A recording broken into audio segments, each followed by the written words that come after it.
औरैया जिले के प्रगत यादव की कहानी इस समय सोशल मीडिया पर बहुत तेजी से वायरल है, जिसने शादी के 15वें दिन ही अपनी पति की हत्या करवा दी।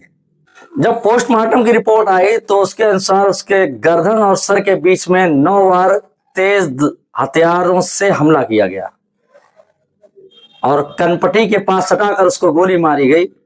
2 दिन तक दिलीप अस्पतालों के बीच में जिंदगी और मौत की जंग लड़ता रहा और आखिर 2 दिन बाद उसने अपना दम तोड़ दिया। कहानी सोशल मीडिया पर चर्चा का विषय इसलिए भी बनी कि जब पुलिस ने इस हत्याकांड का खुलासा किया तो सनसनीखेज खुलासा हुआ कि हत्या करवाने वाला कोई और नहीं था, बल्कि उसकी वो पत्नी थी जिसने उसके साथ 15 दिन पहले शादी की थी, और शादी भी परिवार की रजामंदी से और स्वयं की रजामंदी से। यहां तक कि वो शादी करने के लिए अपने परिवार वालों से भी लड़ गई थी और उसके पति प्रेमी दिलीप भी अपने परिवार वालों से शादी के लिए लड़ गया था। लेकिन इतना सब होने के बावजूद भी उसकी पत्नी प्रगति यादव ने अपने पहले प्रेमी के साथ मिलकर उसको सुपारी देकर सुपारी किलर से उसकी हत्या करवा दी, जिसके पीछे एक बहुत बड़ा प्लान था, साजिश थी। जी हाँ, नमस्कार दोस्तों, मैं हूं आशीष कुमार वाजपेयी और आज आपके लिए लेके आया हूं फिर एक सनसनीखेज वारदात। उम्मीद करता हूं कहानी अच्छी लगे तो चैनल को लाइक शेयर सब्सक्राइब जरूर करें और कमेंट कर अपनी राय देना ना भूलें। इस समय हर कोई अपने भविष्य को लेकर चिंतित रहता है। नौजवान है वो अपने भविष्य को लेकर चिंतित रहते हैं और भविष्य के लिए चिंता करना एक अच्छी बात भी है, लेकिन आप अपने भविष्य के लिए इतना खतरनाक तरीके से अगर आप साजिश रचते हैं जिसमें किसी की जान चली जाए तो बड़ा अचरज होता है।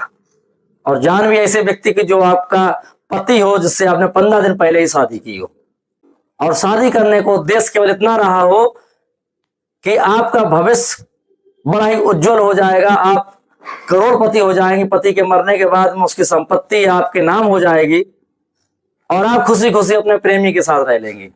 औरैया जिले के शहर के पास में पलिया गांव है। पलिया गांव में एक व्यक्ति बहुत ही घायल अवस्था में पड़ा होता, करहा रहा होता। उसकी चीखें सुनकर जो राहगीर गुजर रहे होते हैं वो उस व्यक्ति के पास पहुंचते हैं। आनन फानन में उसको सीएससी बिधुना जो कि पास में पड़ता है वहां ले जाया जाता है, जहां पर डॉक्टर अपने हाथ खड़े कर देते हैं। तुरंत उस व्यक्ति को सैफई बड़े अस्पताल में पहुंचाया जाता है, जहां भी डॉक्टर मना कर देते हैं।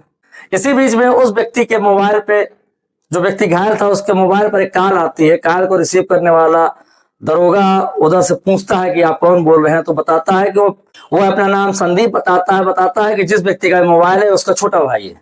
तो दरोगा जी बताते हैं कि व्यक्ति घायल अवस्था में पलिया गांव के पास मिला था, जिसको लेकर वो बिधुना सीएससी आए, वहां से इसको रेफर कर सैफई लाया गया है। घायल अवस्था में इसके सर पर गोली मारी गई है और धारदार हथियारों से हमला किया गया है। इतना सुनने के बाद वह व्यक्ति घबरा जाता है और बताता है कि वह थोड़ी देर में अपने परिवार के साथ में सैफई पहुंच रहा है। जब वो सैफई पहुंचता है तो सैफई में भी डॉक्टर अपने हाथ खड़े कर चुके होते हैं, तो उसको ग्वालियर के बड़े अस्पताल में रेफर कर दिया जाता है। पूरा परिवार उसको लेकर ग्वालियर के लिए रवाना होता है। क्योंकि परिवार जो होता है वो एक करोड़पति व्यापारी होते हैं। इनके पास करीब 20 हाइड्रा मशीनें होती हैं। हाइड्रा मशीनें जो बड़े बड़े काम, पुल बनाने या सामान निकालने ढोने का काम करती हैं, बड़ी बड़ी क्रेनें होती हैं। आसपास के एरिया का जितना भी हाइड्रा मशीनों से होने वाला जो काम था वो दिलीप के परिवार, संदीप के परिवार के पास में ही था। बड़े बड़े जो प्रोजेक्ट होते थे वो इनको मिलते थे। यहाँ से लखनऊ तक इनका कारोबार फैला हुआ था। ग्वालियर से भी है तो वहां पे डॉक्टर मना कर देते हैं, जिसको लेकर ये दूसरे अस्पताल में पहुंचते हैं और 2 दिन बाद जिंदगी से दिलीप जंग हार जाता है। और चूंकि मृतक की हत्या गोली मार के की गई थी तो एक घटना थी, तो पुलिस इसी बीच में अपनी विवेचना में भी जुड़ जाती है। दिलीप का जो शव होता है वो उसके घर पे लाया जाता है, तो उसकी पत्नी प्रगति यादव भी, जो कि शादी के 5 दिन बाद अपने मायके चली गई थी चौथी चलने पर, वो भी घर पे आ जाती है। पुलिस अपनी विवेचना बढ़ाती है और बढ़ाने के बाद में अचानक एक दिन पुलिस आती है और पुलिस आने के बाद में प्रगति यादव को गिरफ्तार कर लेती है, जिसको देखने के बाद में पूरा परिवार हस्तप्रस्त हो जाता है कि आखिर ऐसा क्या हुआ कि प्रगति यादव जो उनकी बहू है, जो अभी अभी विधवा हुई है, उसको पुलिस ने गिरफ्तार कर लिया। तब पुलिस एक सनसनीखेज खुलासा करती है कि दिलीप की हत्या कराने में प्रगति यादव का योगदान था। पूरा जो मास्टरमाइंड इस घटना की थी वो प्रगति यादव थी। प्रगति यादव ने अपने प्रेमी को मुंह दिखाए की रकम के पैसे दिए थे, क्योंकि जो दिलीप का परिवार था वो पैसे वाला परिवार था, तो जो मुंह दिखाई की रस्म हुई थी उसमें प्रगति को ढेर सारे रुपए मिले थे, करीब 2 लाख के आसपास। तो प्रगति ने वो रुपए लेकर अपने प्रेमी को दिए थे और उसके प्रेमी ने वो रुपए सुपारी किलर को दिए थे और सुपारी किलर ने दिलीप की गोली मारकर हत्या की थी।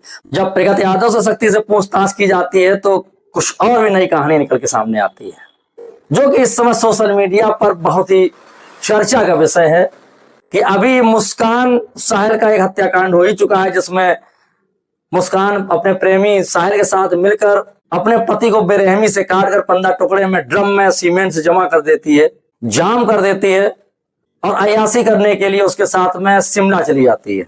वो चर्चा भी समाप्त भी नहीं होती कि इसी बीच में प्रगति यादव का औरैया कांड चर्चा में आ जाता है। जब प्रगति यादव से सख्ती से पूछताछ की जाती है तो जो खुलासा निकल के आता है उसके अनुसार प्रगति यादव अपने गांव के पास में करीब 200 मीटर दूरी पर एक दूसरा गांव था, वहां रहने वाले अनुराग यादव से प्यार करती थी। और प्यार भी बड़ा अजीब चीज होती है। प्यार हमेशा वहां जरूर होता है जहां पर 2 परिवारों के बीच में दुश्मनी हुआ करती है, और जो ये प्यार होता है बड़ा ही मजबूत और टिकाऊ होता है, क्योंकि परिवार में दुश्मनी होती है तो बच्चों में प्यार हो जाता है। अनुराग यादव जो कि ट्रैक्टर चलाता था, ट्रैक्टर चलाने का ड्राइवर था।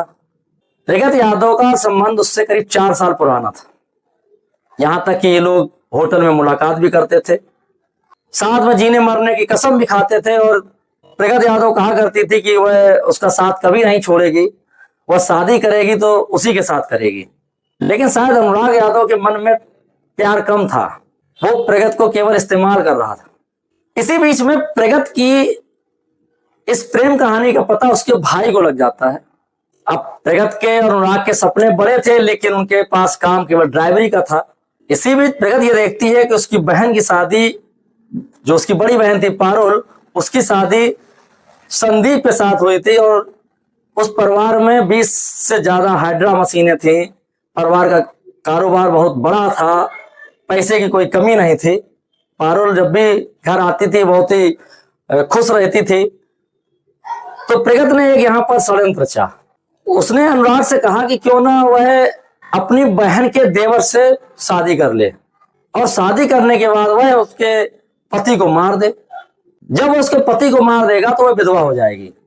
विधवा होने के बाद वो सफेद साड़ी में अपने परिवार के सामने रहेगी, जिसे कोई भी स्वीकार नहीं करेगा। उसके परिवार वाले बहुत दुखी हो जाएंगे, क्योंकि वह बहन के देवर की पत्नी रहेगी तो जो पति के पास जो प्रॉपर्टी है कानूनन उसकी वारिस हो जाएगी, वो प्रॉपर्टी उसके नाम हो जाएगी।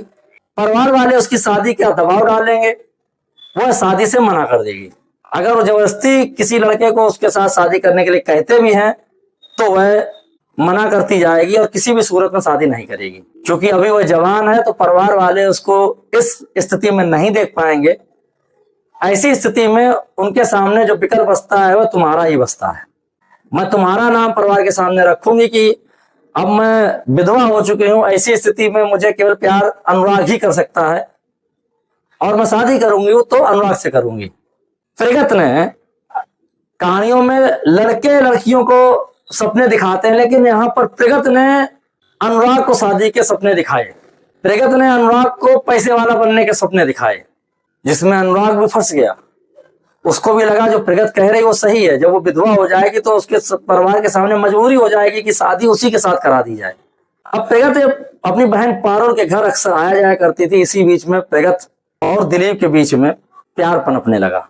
अब दिलीप तो प्यार करने लगा था, लेकिन प्रगति के मन में एक षड्यंत्र चल रहा था किस तरह से दिलीप को वो अपने कंट्रोल में कर ले। काफी महीनों तक ये प्यार बराबर बढ़ता गया, घर वालों को भी भनक होने लगी।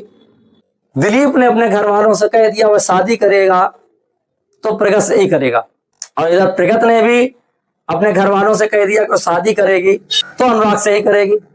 चूंकि प्रगति का और अनुराग के बीच का जो चक्कर था, जो प्रेम था, उसके बारे में प्रगति के भाई को जानकारी हो चुकी थी। तो भाई तुरंत तैयार भी हो गया कि उससे तो अच्छा है दिलीप, और बड़ी बहन के घर जाएगी तो खुशहाल भी रहेगी छोटी बहन हमारी। अनुराग कहाँ ट्रैक्टर ड्राइवर है और कहाँ वो मशीनों का मालिक है। संदीप ने भी सोचा, दिलीप के बड़े भाई ने, कि वह अपने घर में साली को ही लेके आ रहा है, दोनों बहनें एक साथ रहेंगी किसी भी प्रकार की कोई दिक्कत भी नहीं होगी, दोनों बहनों के बीच में प्रेम भाव भी बना रहेगा। यह सोचकर दोनों परिवार शादी के लिए तैयार हो गए और खुशी खुशी उन दोनों की शादी कर दी गई। शादी के 5 दिन बाद चौथी चली तो प्रगति अपने मायके पहुंची। मायके पहुंचने के बाद में उसने अनुराग को फोन किया। फोन करने के बाद वह अनुराग से 17 मार्च को एक होटल में मिले, जिस होटल में अक्सर मिला करते थे उस होटल में मिले। उनके बीच में संबंध बने और संबंध बनने के बाद में इस प्लान को अंतिम रूप दिया गया। प्रगति के जो मुंह दिखाए रुपए मिले थे वो सभी रुपए उसने अनुराग को दिए और कहा कि रुपए लेकर जाओ और अब तुम्हारी जिम्मेदारी है कि तुम दिलीप को रास्ते से कैसे हटाते हो। अनुराग ने रुपए लिए और रुपए लेने के बाद में किसी सुपारी किलर की तलाश में भटकने लगा। अनुराग ने अपने मौसी के लड़के से बातचीत की। जब दोनों लोगों ने ढूंढा तो एक गैंगस्टर जिस पर कई मुकदमे थे, रामजी नागर उर्फ चौधरी से मुलाकात हुई। क्योंकि रामजी नागर पर कई मुकदमे थे, वह हत्या के मामले में भी जेल जा चुका था। कुछ दिन पहले ही जमानत पे बाहर छूटा था। 2 लाख में यह सौदा तय हुआ। 1 लाख रुपया वानगी के रूप में दिया गया और तय हुआ कि जब उसका मर्डर कर देगा तो शेष बचे 1 लाख रुपए भी दे दिए जाएंगे। अब प्लान के तहत अब 19 मार्च का दिन डिसाइड हुआ। 19 मार्च को दिलीप अपने हाइड्रा मशीन को लेकर कन्नौज जिला के उमरदा गांव में गया। वहां पर उसका कुछ प्रोजेक्ट चल रहा था। उस प्रोजेक्ट को समाप्त कर वापस अपने घर जा रहा था। चूंकि दिव्यापुर में भी एक मकान था, दिव्यापुर अपने घर जा रहा था तो रास्ते में बेला क्षेत्र के अंतर्गत जो पटना नहर पड़ती है वहां पर एक ढाबा था। ढाबे पर वह खाना खाने के लिए रुका।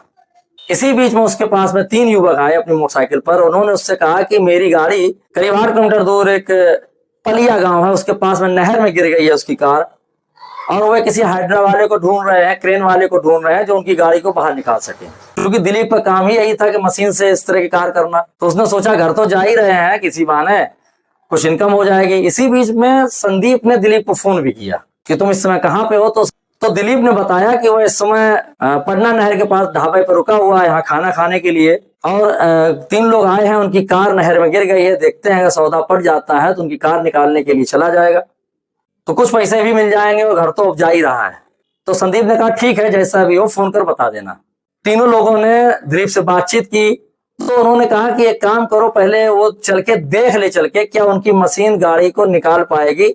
ना इतनी बड़ी गाड़ी लेके वहां तक जाएगा और ना निकाल पाया तो उसका डीजल बर्बाद हो जाएगा, समय भी बर्बाद होगा। यह कहकर वो उसको अपने साथ में मोटरसाइकिल से ले गए। पलिया गांव में पहुंचने के बाद में कुछ दूरी पर उन्होंने अपनी मोटरसाइकिल खड़ी कर दी। बताया कि आगे खेतों से चल के जाना पड़ेगा क्योंकि रास्ता खराब है, मोटरसाइकिल नहीं जा सकती। तो ये लोग पैदल ही उस नहर की तरफ चल दिए। जैसे ही ये खेत पर पहुंचे, पीछे से तेज धारदार हथियारों से दिलीप के ऊपर हमला कर दिया गया। जब तक दिलीप को समझ पाता, चरपटी के पास सटाकर उसके गोली मार दी गई। इससे वह चिल्लाने और छटपटाने लगा और इन लोगों को भी लगा कि इतनी वारदात हो चुकी, जब ये बचेगा नहीं मर जाएगा। तो मौके से, चूंकि पब्लिक भी वहां से निकल रही थी, तो मौके से वो लोग भाग खड़े हुए। राहगीरों ने देखा तो पुलिस को फोन किया।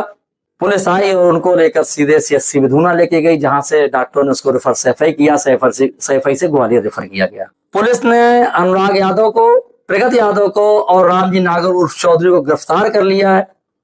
अनुराग के मौसी का लड़का इससे फरार है, जिस पर दबिश दी जा रही है। ने भी इस घटना को सुना हुआ इस समय दहशत में है कि आखिर ये समाज हमारा कहाँ जा रहा है, आखिर लड़की को क्या चाहिए होता है। अगर उसको दिलीप पसंद नहीं था तो उसके साथ उसको शादी नहीं करनी चाहिए थी। शादी उसकी रजामंदी से हुई थी। छुटकारा पाने के कई भी तरीके होते हैं, वो अपना लेती, लेकिन किसी को जान से मारने का क्या अधिकार था कि साजिश के तहत उसको मार दिया गया। और सिर्फ इस बात पे साजिश करके उनका भविष्य अच्छा हो जाएगा, क्योंकि दिलीप करोड़पति है, उसकी संपत्ति में कुछ तो मिलेगा और दोनों प्रेमी प्रेम का एक अजीब सी जिंदगी, अलग सी जिंदगी बसर करेंगे। घटना का पर्दाफाश करने के लिए पुलिस ने भी काफी मेहनत की। पुलिस ने उतने एरिया के जितने भी CCTV कैमरे थे उनको सबको खंगाला था। पुलिस ने ही देखा था कि एक हाइड्रा के पीछे मोटरसाइकिल पर 3 लोग उसका पीछा कर रहे हैं और वही 3 लोग उसको एक व्यक्ति के साथ में जाते हुए दिखाई दे रहे थे उसी रास्ते से। जब उसको जूम करके देखा गया तो उसमें दिलीप भी था, अनुराग भी था। अच्छा, यहाँ एक चीज और भी थी कि जो प्रगति यादव थी अपने पति की लोकेशन कातलों को WhatsApp के माध्यम से दे रही थी। जब ये पटना नहर पर खाना खाने के लिए रुका था तो प्रगति ने फोन कर उससे पूछा था कि बाबू इस समय तुम कहाँ पे हो, मुझे तुम्हारी याद आ रही है। तो दिलीप ने पूछा था क्या हुआ, तो कही नहीं तुम्हारी याद आ रही है।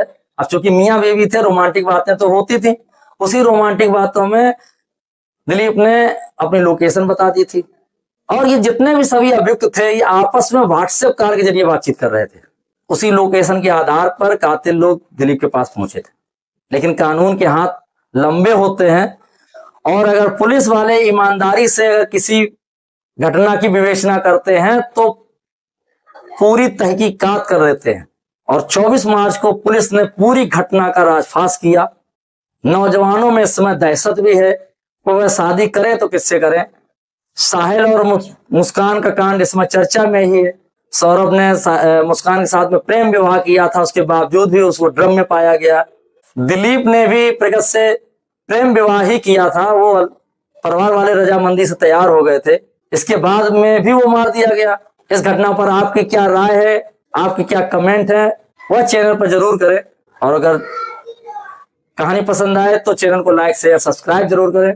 फिर मिलते हैं एक नई कहानी पर कि एक प्रेमी ने अपनी प्रेमिका से किस प्रकार पीछा छुड़ाने के लिए उसको सांपों से कटवाया।